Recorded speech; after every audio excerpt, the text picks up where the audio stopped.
चमत्कारी उल्लू और जादुई चांदनी।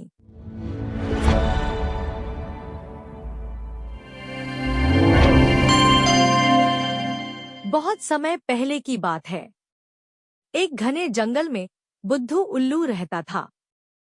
सब उसे आलसी और बेकार समझते थे, क्योंकि वह दिन में सोता और रात में अकेले घूमता रहता था।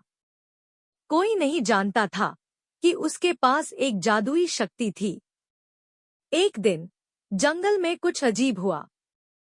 चांद की रोशनी धीरे धीरे फीकी पड़ने लगी और अंधकार बढ़ता गया। पौधे मुरझाने लगे, पक्षी रास्ता भूलने लगे और जानवर डरने लगे। यह सब एक दुष्ट जादूगर काला नाग की चाल थी, जिसने जंगल को हमेशा के लिए अंधेरे में डालने का फैसला किया था।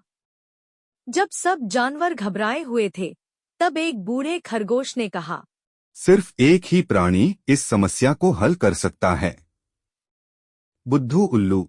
सभी जानवर हंस पड़े। वह तो खुद ही आलसी है, हमें क्या बचाएगा। पर किसी को पता नहीं था कि बुद्धू उल्लू को चांदनी से बात करने की जादुई शक्ति प्राप्त थी। वह हर रात चांद से बातें करता और उसकी रोशनी को अपनी आंखों में समेट लेता था।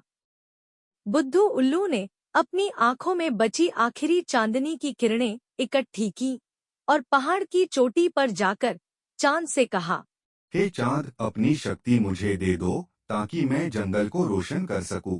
चांद को बुद्धू उल्लू की नियत पर भरोसा था। उसने अपनी एक किरण को बुद्धू उल्लू की आंखों में समा दिया। जैसे ही उल्लू ने अपने पंख फैलाए, एक सुनहरी रोशनी पूरे जंगल में फैल गई और काला नाग का अंधेरा मिट गया। अब जंगल में फिर से उजाला था और सभी जानवरों को अपनी गलती का एहसास हुआ। उन्होंने बुद्धू उल्लू को जंगल का सबसे बुद्धिमान प्राणी मान लिया। तब से उल्लू को बुद्धिमान और रहस्यमयी प्राणी माना जाने लगा, और वह आज भी रात में चमकते चांद के साथ बैठकर उसकी कहानियां सुनता है। शिक्षा: कभी भी किसी को छोटा या बेकार मत समझो, क्योंकि हर किसी में कोई न कोई खास शक्ति होती है।